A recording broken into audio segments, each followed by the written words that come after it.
All right, it should have already started. Excellent. Great. Thank you very much. Good. Well, welcome everyone. Happy Friday to you all. I noticed that we have our first PhD student joining us in the room. Happens to be my PhD student. Welcome, Rena. Good to have you. Let's begin. No, where are my manners? Let me ask, are there any questions from either the first or the second workshop before I begin? The first one being on idea conception, and the second one being on how to write an introduction. And just to preempt you, no, I won't be reading an entire literature review to you today. I thought that might be a bit excessive. So we'll refrain from going into the specifics, and we'll stick at the abstract level when it comes to how to write a good literature review. Okay. Oh, Afreen says, could we please get the slides from the previous workshops? Yes, indeed. I will share them with Nikita, and she can make sure that everyone gets a copy of them. And of course, the recordings as well are open to anyone and everyone. Okay. You're welcome. So let's begin with this third workshop. And if you'll give me a second, I will share my screen.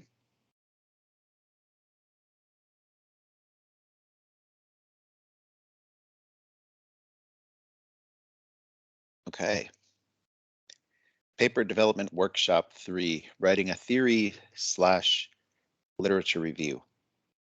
Now, I want to preface this workshop with a bit of humility on my part, and that's that rather than coming to you today with a very firm set of recommendations on how to write these sections, or this section, depending how you look at it,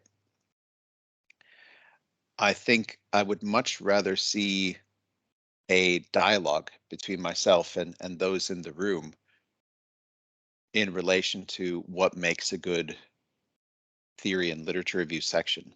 And the reason is that I don't know. I'm not 100% sure. I'm reasonably certain what makes a good introduction, and you could probably see from the last workshop that I gave that there was a certain degree of confidence that I exuded. This is what you should be doing, and this is what your first paragraph should have, and this is what your second paragraph should have. But you won't find that level of confidence here in today's workshop. And I don't know if that's a reflection of the fact that maybe I just haven't mastered this particular section of a paper yet, or if it's a reflection of the fact that we as a community of academics haven't yet reached a consensus over what a good theory/literature review section looks like. I'd like to say it's a combination of both. As I said, a bit of humility is good for anyone, including myself. I don't certainly consider myself to be the be-all, end-all of knowledge on how to write this section, but I will communicate to you a few ideas in terms of what I think a good literature review section/theory section would look like. But again, I may be probing you for help along the way, because I suspect that there are, in fact, I don't suspect, I know for a fact that there are people in the audience in the room today who can bring more important insight into this section than I can on myself. And feel free just to jump in and even interrupt me. I can't actually see the comments when I'm looking at my slides, so I don't know if people are asking questions, but feel free just to jump in and interrupt me. I promise it won't be considered rude. I certainly won't consider it rude. Okay, so without further ado, let's begin, starting off with a brief, very brief review of the workshop that we held last week, workshop 2, which was on how to write an introduction section. And Hopefully, those of you in the room today were able to attend that session. I thought it was very good. I thought that we really came to, again, this concept of consensus. I think we came to a good consensus over the boxes you have to tick in terms of writing a good introduction. In many ways, I feel that what would be useful for this series is if I put together a checklist.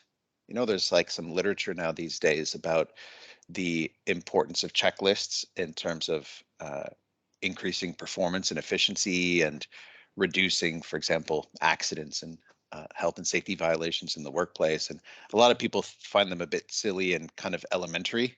Like, you know, doctors are like, I don't need a checklist if I'm going to operate on this person. But the research actually tells you that a checklist, even though it seems simple and elementary, actually does a lot of good. And I'm wondering maybe at the end of this series of workshops, I might put together a checklist for each section. Have you considered this? Check. Have you considered that? Have you included this? Check, check, check.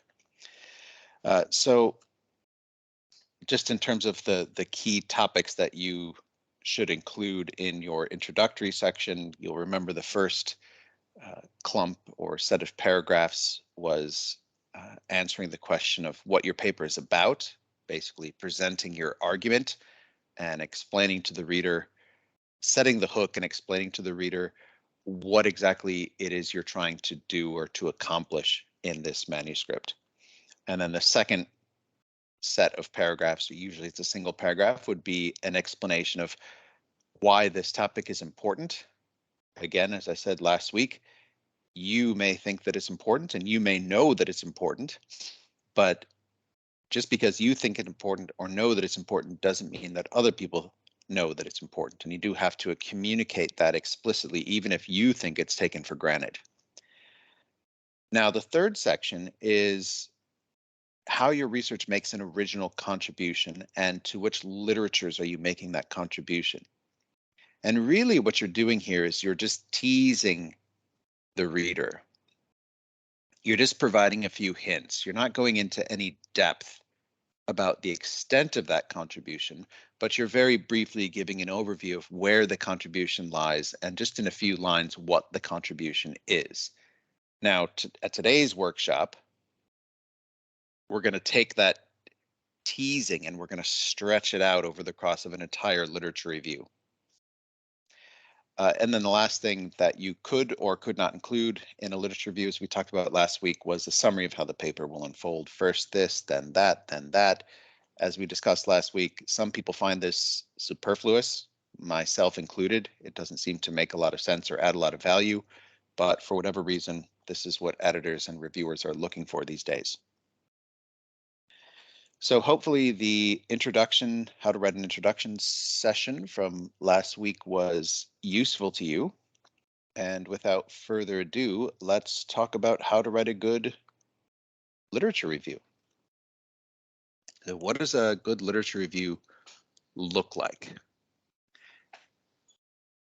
Now, I thought I would start by explaining to you that a literature review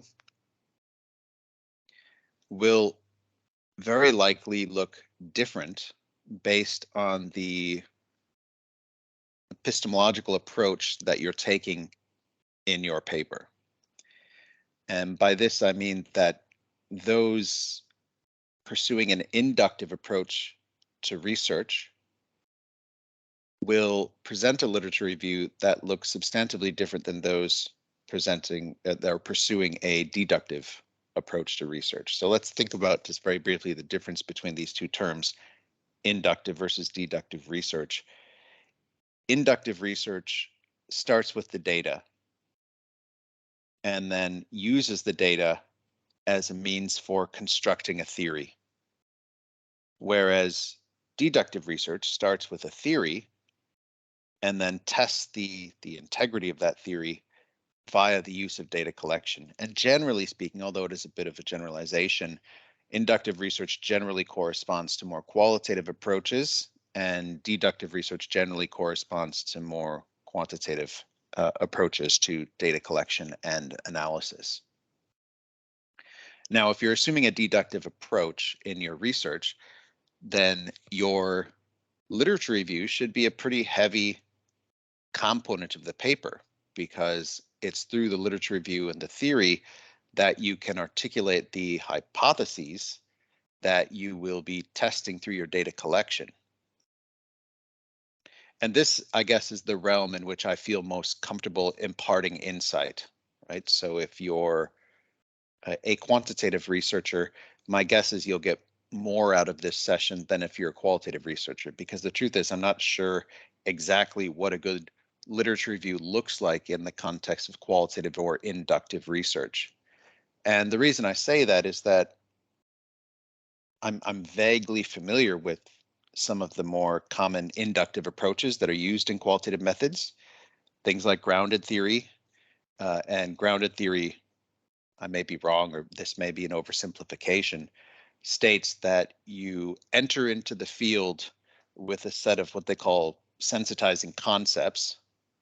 So the crucial key here is that a sensitizing concept is not a hypothesis. So it's not strictly grounded in the literature and informed by theory. The sensitizing concepts just give you a sense of what are the key topics you should be looking for, and then through the research itself, the interviews or the ethnographic research or whatever qualitative method you're using, you would then use that as a basis for constructing a theory, which subsequently could or could not be tested by a quantitative researcher through a deductive method. And having never used grounded theory before, I don't know exactly what a good literature review would look like in that context. And again, maybe there's a qualitative person here who can provide more insight into this than I can. But my feeling is that if you're starting with the data, then your literature review would probably look pretty slim, because you're not making a priori assumptions in the same way that you would for deductive research. So I put this in here just as a preface to say that if you're a qualitative researcher, you may find this workshop less useful than if you're a quantitative researcher like myself. But I, for one, would value a session such as this focused specifically on what a literature review section would look like in the context of inductive or grounded theory or qualitative research. It's not something that I can provide, but it's something that I would certainly value someone else providing to me. Okay. So, do I need a theory section in my paper? A decade ago, I would have said no. A decade ago, I would have said a good outline for a paper would be introduction, literature review, methods, results, and then discussion and conclusions, which you could subsum into one section. And the reason I would have said you don't need the theory is that a decade ago, it didn't seem to me that that was so important for editors and peer reviewers. Now, today, if I ask this question, do I really need a theory section in my paper? I don't know if you need an entire section labeled theory, but what I have found, and this is just my observation, is that editors and reviewers are increasingly using the absence of a robust theory as a reason to reject a paper.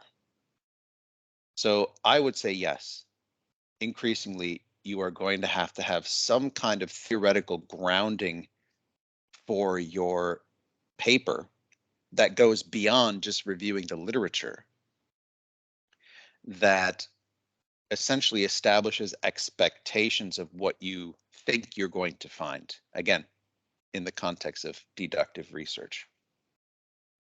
Now, I personally think this is a bit silly, and it's a bit constraining, because if you have to use an existing theory, then you're purely constrained to theories that exist. And theories that exist are quite limited. It may not perfectly encapsulate the dynamics, the social dynamics that you want to examine in your research. So for better or for worse, I would say probably for worse, but I could be wrong. You should include a theory in your literature review section. Now, this is where I started by saying being a bit humble in terms of what this will look like in terms of structure. I'm not entirely clear what the structure should look like. And again, anyone that wants to chime in on this matter is more than welcome to, because I don't have the answers here. So should you have an introduction? So we're talking about our headlines here. Should you have an introduction and then a theory section and then a separate literature review section? Or should you have an introduction and then a section that's called literature review in which you describe the theory? Because of course, when you're describing a theory or articulating a theory, that is previous work. Or should you have introduction, literature review, and then subsection theory, and then subsection previous work? I'm not entirely sure. And that's where I think it gets back to this question of whether or not we've reached a consensus over what the structure should look like in the context of a theory/literature review. I don't have any definitive advice to give on this, but what I do have to say that is definitive is that increasingly, because of the importance of having a theory section in your literature review somewhere, it probably makes sense to go beyond a simplistic introduction, literature review, methods, etc., and include an explicit subsection within that literature review that says theory or states the name of the theory. Because again, this is increasingly looked for on the part of editors and reviewers. So then that gets into this question of where the theory section actually sits. As I said in the last workshop that we gave, in some disciplines, for example, in psychology, the theory and the literature review would be embedded into the introduction. But in the context of most management research, you would typically have either separate theory and literature review sections, or you would have one section that somehow describes both the theoretical expectations as well as covers the literature on this particular topic. So I don't know exactly where it should sit. And I'm not sure what advice to give people that's definitive. But what I can say is that it's only in the last couple years that I've noticed this trend towards where's your theory? You don't have enough theory. What theory are you using? And that makes me think that even I need to rethink my own structures, which were traditionally introduction, literature review, methods, etc., to include an explicit theory section. But again, there's nothing etched in stone here, unfortunately.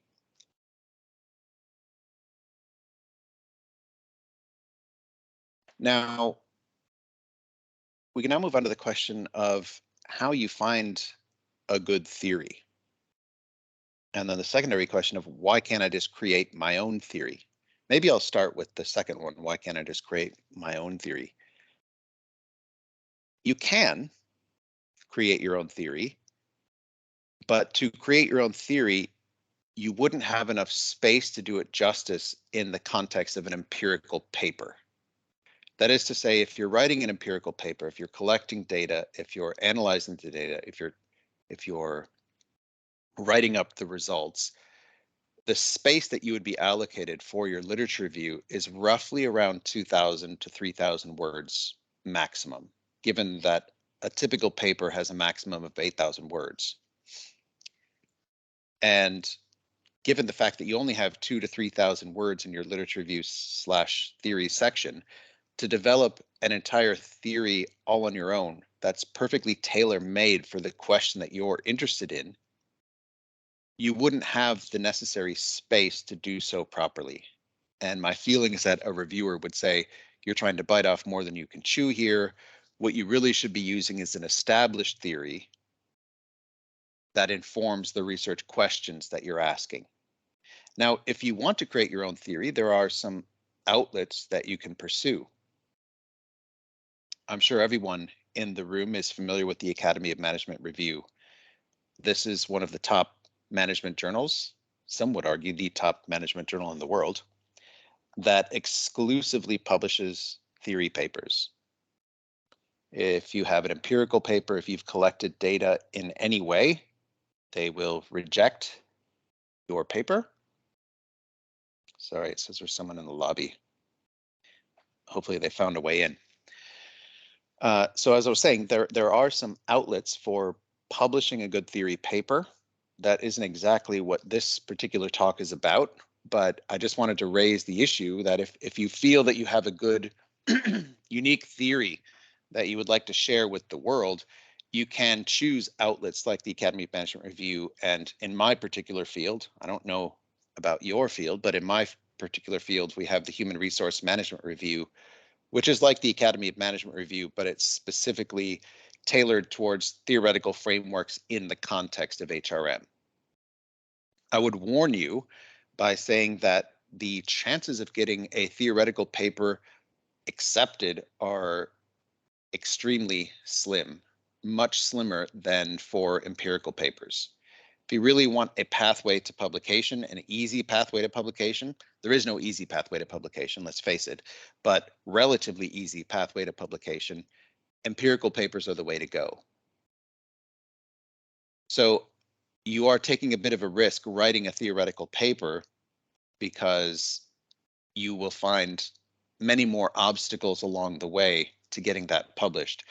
And in addition, even if you do get it published, it's going to be a completely different paper from what you intended it to be, which you may be fine with, but just so you know, it's not going to be what you wanted it to be in the beginning. So unfortunately, if you're doing an empirical paper, I don't think you can simply create your own theory. In many ways, that's what we used to do with the literature review, right? Without calling it an explicit theory, we used to just take different strands of literature and kind of weave them together in a traditional literature review that didn't have a theory section, and weave them together in a way that was unique, again, to the research question that we were asking. But these days, that seems to be insufficient in and of itself. So where can you find a good theory? The same publications I just told you where you can publish a good theory paper. Academy of Management Review, Human Resource Management Review. Now, I had a discussion. I know I'm being recorded, so I don't want to go on the record of saying exactly what the percentage was, but I had a discussion with, well, her name is Sharon Parker. You probably know her. She was a previous colleague of mine at UWA and is now at Curtin University. And if you know Sharon's publication record, it's like one Academy of Management journal after the other, one Academy of Management review after the other. Like this pretty much the only place she publishes. Not, I mean, I'm being hyperbolic. She publishes elsewhere too, but I'm just saying she has a tremendous track record in publishing in these top journals.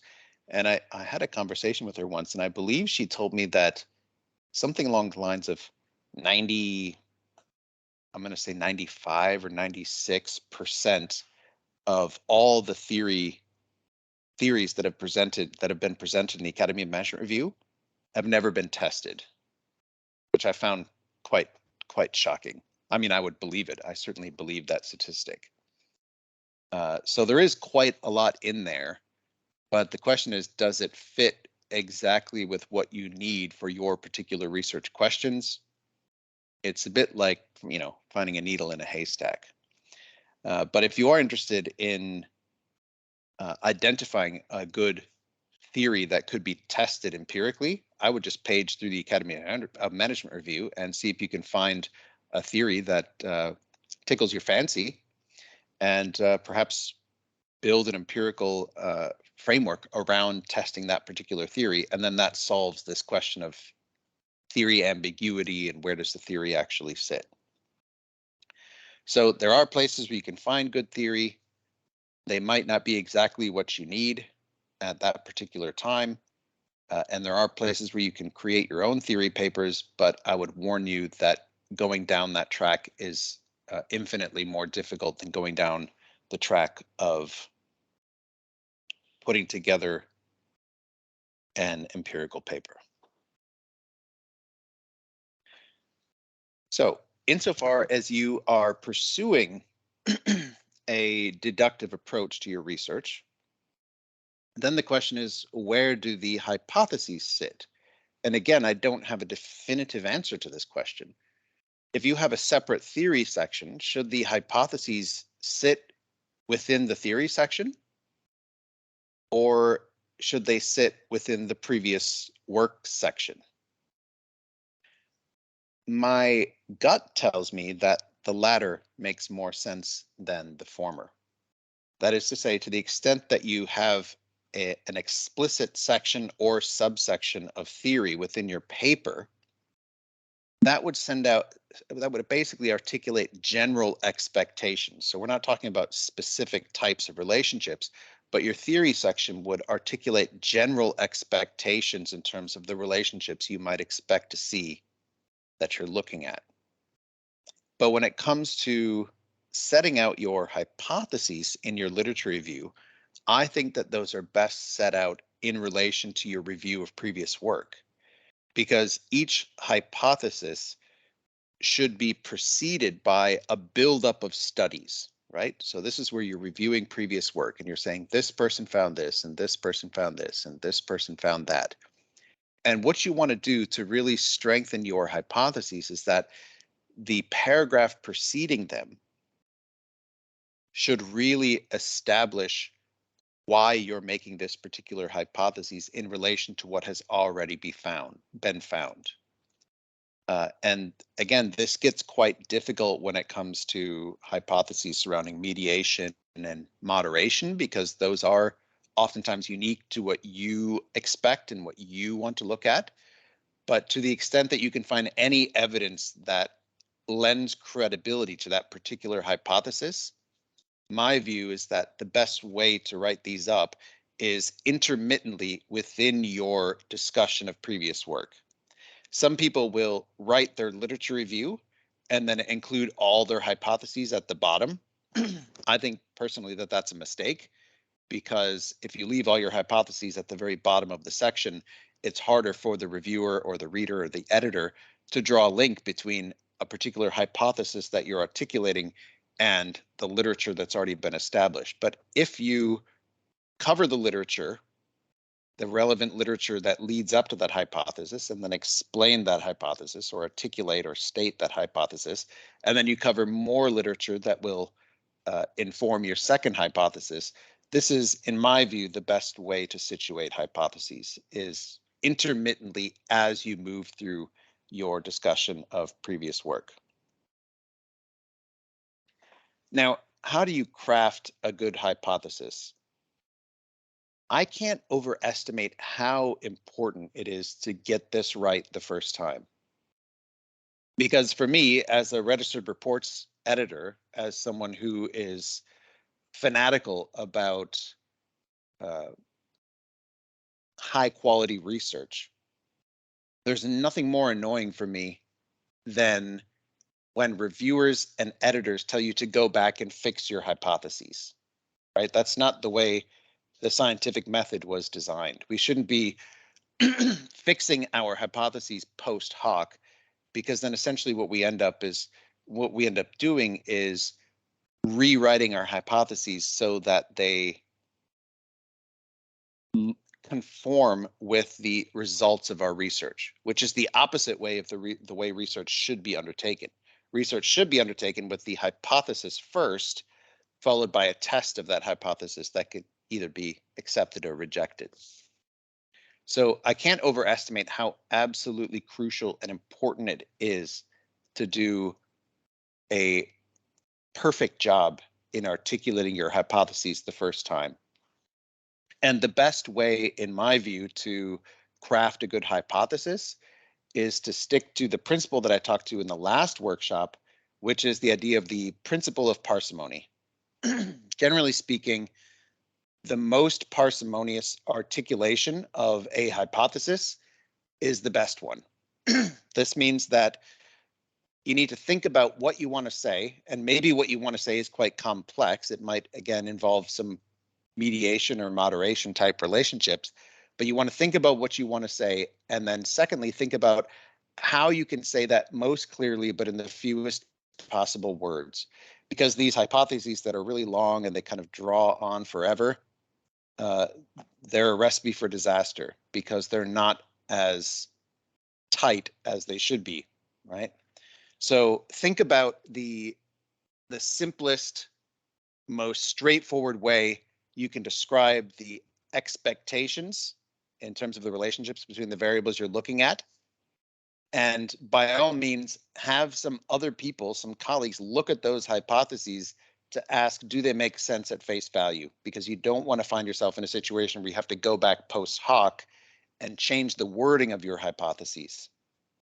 In fact, what I really recommend as a registered report editor is that you either submit a registered report where you're articulating the hypotheses before you actually collect the data, or that you use some kind of excuse me, pre-registration method that will ensure that you can't change the hypotheses post hoc.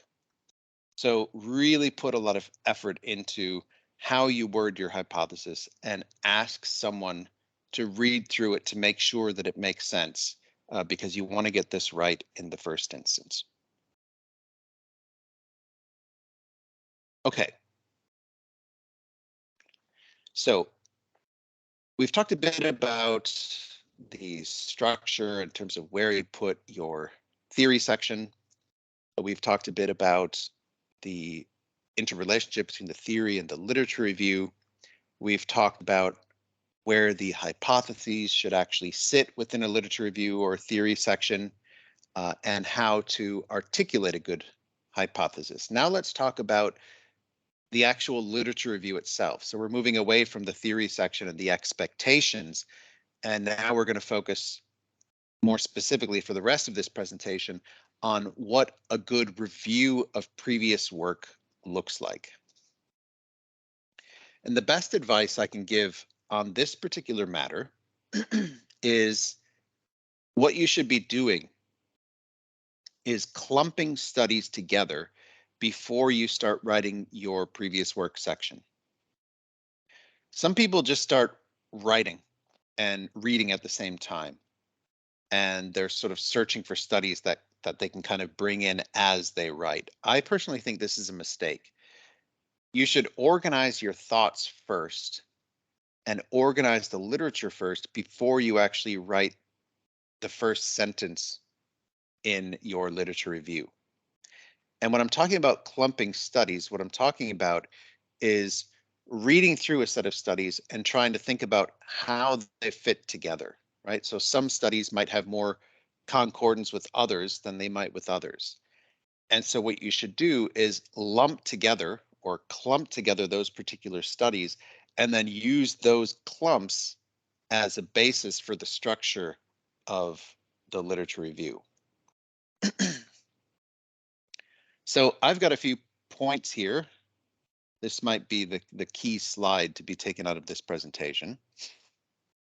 I've got a few points here, a few hot tips that I think will be useful before you start writing your literature review section. Point number one, do not provide a long list or a summary of extant studies. Now, that's not the purpose of a literature review, right? No one wants to see this person said this, and this person said that, and this person said this, and this person said that. You're not trying to prove to the reader, to the editor, to the reviewer, and certainly not to me, that you know the literature. That doesn't matter to me.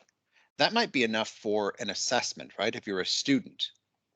You want to show that you're familiar with the literature.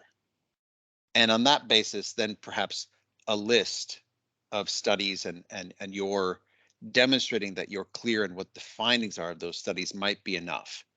But that's not even close to enough for a literature review to be published in an A or an A-star journal. You can't just provide a list. You can't just say, this is what people have found. What you need to do, as I said in the previous slide, this is point number 2, is not just provide that list, but to think about the structure or the clumps before you write. So you want to look at maybe 40 or 50 studies and ask yourself, how do these studies hang together? Which studies have more in common with others and which studies have less in common? In many ways, I see this as parallel to the way in which qualitative researchers develop themes in qualitative data. You want to think about your approach to your literature review in the exact same way, as if you were a qualitative researcher and you have a bunch of data in front of you and you're trying to pull out what the key themes are or the key topics that tend to emerge across these 40 or 50 studies, right? So maybe you'll develop 4 clumps or 3 clumps, and maybe those clumps are based on uh, similarities of findings, or they might be based on methodological approach, right? Some studies might be qualitative, some studies might be quantitative. However you want to organize it, you do want to identify what those themes are before you start writing so that you can have a good logical outline in advance. All right, point number 3. Accentuate conflicting findings and critique poor research. If I'm thinking about what makes the difference between a good literature review and a great literature review, it comes down to this point number 3. A good literature review might be well organized, as I've said before. You might have identified the different themes or the different clumps.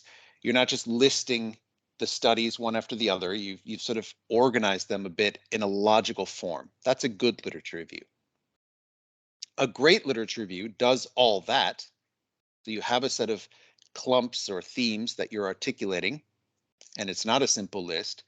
But in addition to explaining how these studies hang together in these different themes or in these different groups, you're also critiquing.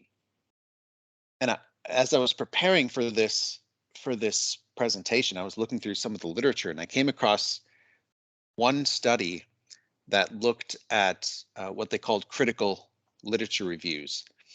And what they did was they did a sort of systematic literature review where they went through all these studies that claimed themselves to be critical literature reviews. And what they found was that just a fraction, like maybe 10% of those that they claimed to be critical actually were critical. So everyone claims to be critical, but whether or not you are critical comes down to the question of, are you deconstructing what has been argued before? Are you identifying points of conflict where one person has found this and another person has found a completely different finding, right? And this happens all the time, right? In almost any type of social relationship, you're going to find different interpretations of the nature of those social relationships. We want to know, the reader wants to know where these findings conflict and perhaps if you can, a bit of why these findings might conflict. And more importantly, a great literature review is one that identifies shortcomings in what has been published before. So again, you're not just organizing or reproducing what other people have said, you're really deconstructing it. You're saying, this is where this study has fallen short. This is a real weakness of this study that hasn't been recognized thus far. And all of this discussion about conflicting findings and weaknesses and limitations can really help you establish your own unique contribution to the literature, as we'll talk about in a second. So really focus on this point number 3 when writing a literature review.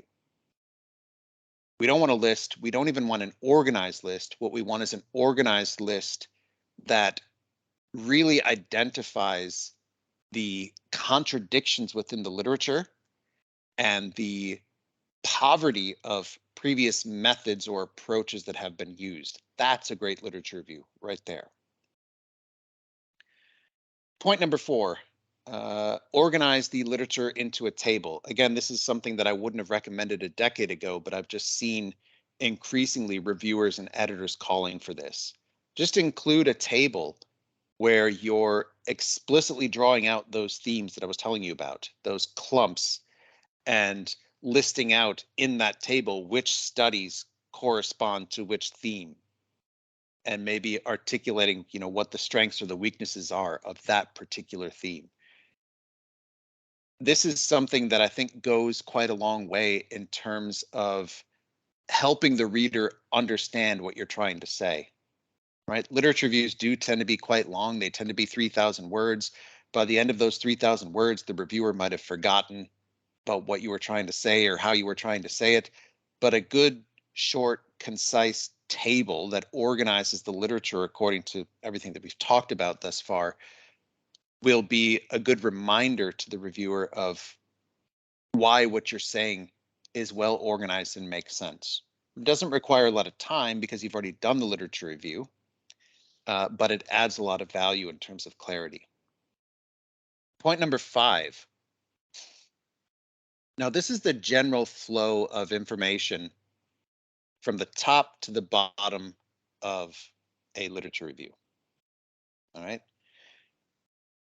I refer to these as subsections, but I'm not going to refer to them as paragraph 1, paragraph 2, paragraph 3, because these subsections might be multiple paragraphs and it's hard to actually delineate where the one section ends and the other begins. But what you want to do in a good review of previous work is that you start out with this question of what we already know. So you're studying X, whatever topic that is. What we want to know at the beginning of your literature review is what have people already said about X? Once you've articulated this, and this will be the majority of your literature review, then you transition into an explicit discussion of what we don't know. Now, you might see that as two sides of the same coin. If I've already explained what we know, then it should be clear what we don't know. But again, it might be clear to you, but that doesn't mean it's clear to anyone else reading the paper. You need to have an explicit section in your literature review that clearly articulates what we don't yet know, what questions have not yet been answered.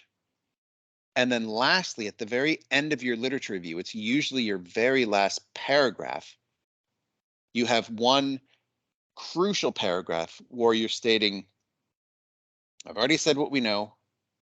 I've already articulated explicitly what we don't know. And now I'm articulating explicitly how what I'm doing here fills this gap, right? That's like a key criterion for acceptance of a paper. Does it fill a gap? Or if you want to use a fancy word, does it fill a lacuna? Right? This gets to the bottom of what I mean by the actual contribution of your paper. Remember I said in the introduction, you're teasing people. You're saying this is where my contribution is, but you only provide a little bit of hint in terms of that contribution. By the end of that literature review, that contribution should be rock solid. There should be absolutely no question in the reader's mind what your contribution is, why it's unique, how it contributes to the literature, to what exact literature it is contributing, and why it's more than just an incremental contribution. Why it really pushes the literature forward in a new and in an exciting direction, right? Why it adds value to the debate. And again, I think this is a bit naive because I see papers being published all the time that add zero value to the debate, in my view, because it's just rehashing the same old thing. But at least at face value, this is what editors are looking for, is a very clear statement at the very end of how your study plugs that particular gap and adds to the conversation. So that gets down to what I said before, that point number 6, about summarizing the novel contribution in the very final paragraph. That is your most important paragraph of the literature review right before you transition into the methods section, because you're taking away any sense of ambiguity in the reader's mind over whether what you're saying is new, novel, original, and important, right? You're a salesperson. You want to make that sell, and you want to convince the reviewer and the editor that this is worth publishing because it's not simply old wine in new bottles. Okay.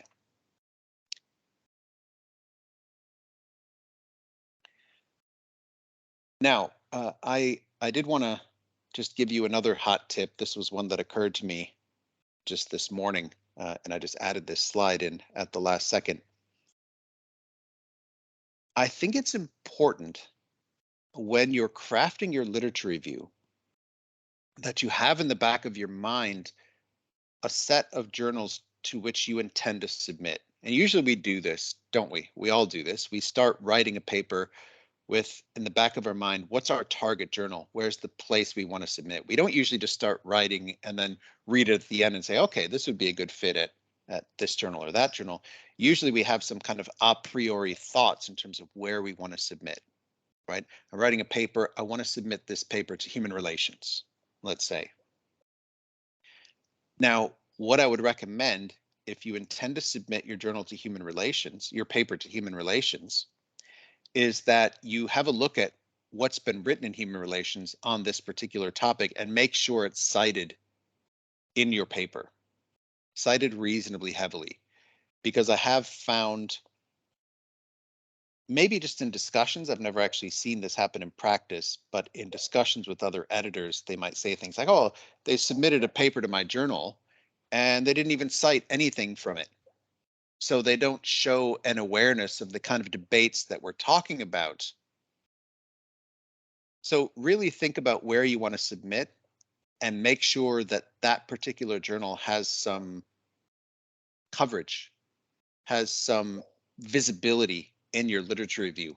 And again, this sort of uh, naturally extends into the point that if you submit to that journal and you get a rejection and you start to submit to a second journal, go through that second journal, look through the papers that engage with this topic, and make sure you incorporate them before you make that submission. Because editors like to have their ego stroked. And one way to have their ego stroked is to cite from their journal, for better or for worse. This is my last slide. I'll leave a few minutes at the end for questions. But what I've said only applies to a literature review in the context of an empirical paper. And that a systematic literature review is a whole different animal. None of what I've said, maybe part of what I've said applies, but you would need a completely different set of procedures to write a systematic literature review, which is essentially an entire paper that is nothing but a literature review.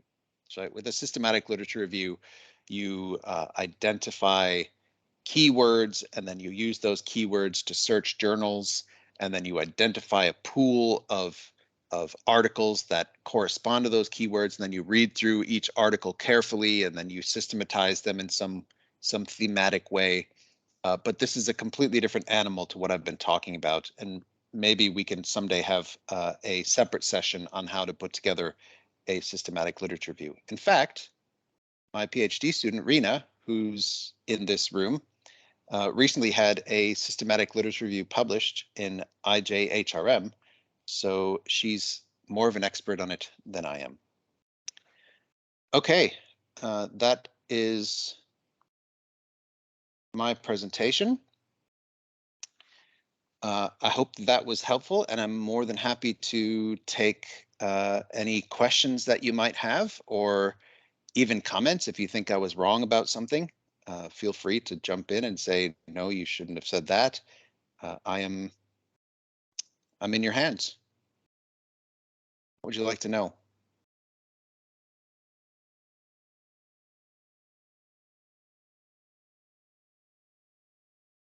Thanks, Marco.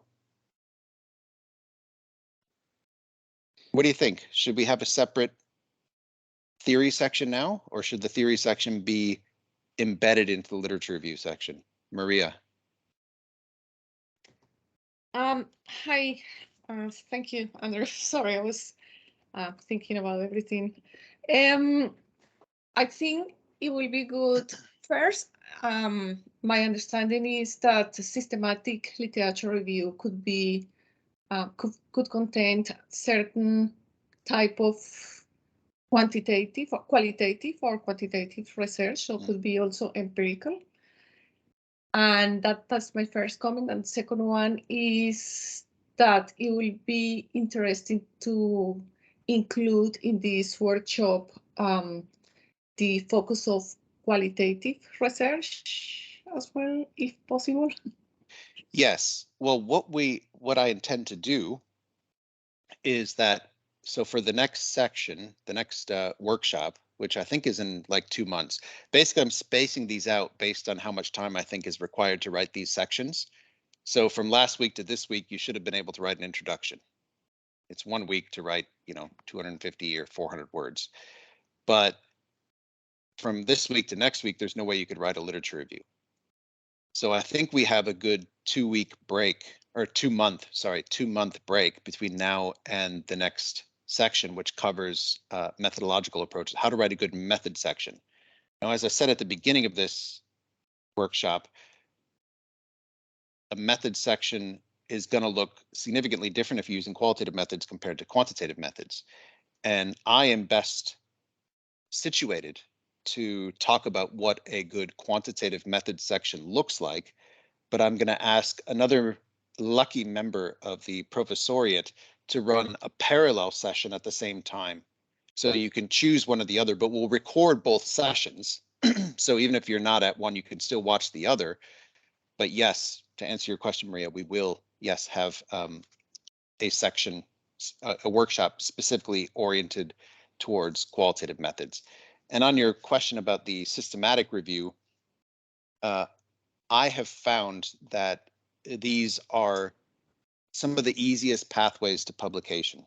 They don't require data collection, and yet they are hot right now, right? Even not just International Journal of Management Reviews, which exclusively publishes these reviews, these systematic reviews, but all journals are increasingly publishing these. So if you feel that you've hit a wall in terms of data collection, or you don't have any particular data that you're interested in, I would definitely consider writing one of these, because they are hot and they are reasonably low input but high output publications. Thank you. Any other questions? We've got another 3 minutes. Anna Katharina. Thank you so much, Andrew. That was super found very helpful. It was really nice, kind of like, because this meta level kind of like just makes you reflect about so many things. So I found this extremely helpful.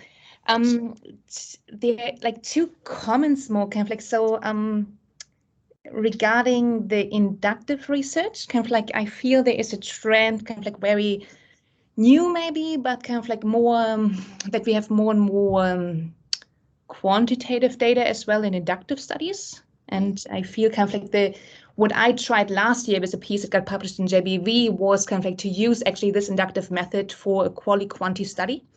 So I feel it worked well because kind of like the theory was contextualized around the context and how the context might shape how the theory plays out differently.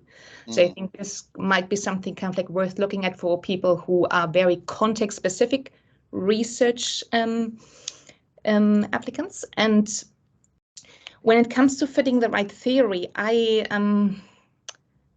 think this is kind of like really where I'm feeling the trouble kind of like always lies, and where I hope to learn still so much more. And I guess kind of like one of the comments kind of like that I have received a lot at the beginning was, and still receiving, the fit between the theory you're choosing and the data you're actually measuring. So, and they're just theories kind of like that I became now over time more aware of, that are more used by micro level people, kind of like who are studying more psychology, kind of like, and then have kind of like these very micro level lens, which does not necessarily fit to a more meso level study. So being kind of like there aware of who are the people who are using the theory, how are their studies constructed, I think kind of like might be really helpful when choosing the theory. Yeah. Yes, yes, couldn't agree more.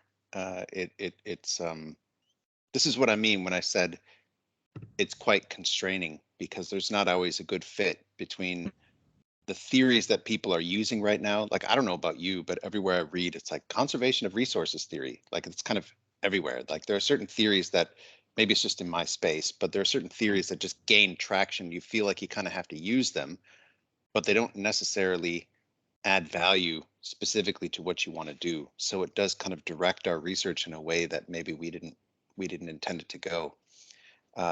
And then with respect to your first point about the inductive research, I confess I'm not in any position to be able to provide any advice on that particular method, but I would love for someone else to do it. So if there's anyone here, yourself included, Anna Katharina, to hold a session on, especially, I think it's really interesting what you said about using quantitative methods or sort of quantitative data in that context. I think that would be really useful for us as a school. Yeah. Very good. I think we're out of time. You know me. If you have a question, you're more than welcome to reach out to me, and I'm always there to answer it. Let me thank everyone for your time today, and I hope you have a lovely, lovely weekend. Thank you so much, Andrew. Take care, everyone. Thank you. Thank you, Andrew. Thanks, Andrew. Yep. See you. Bye. Bye, everyone.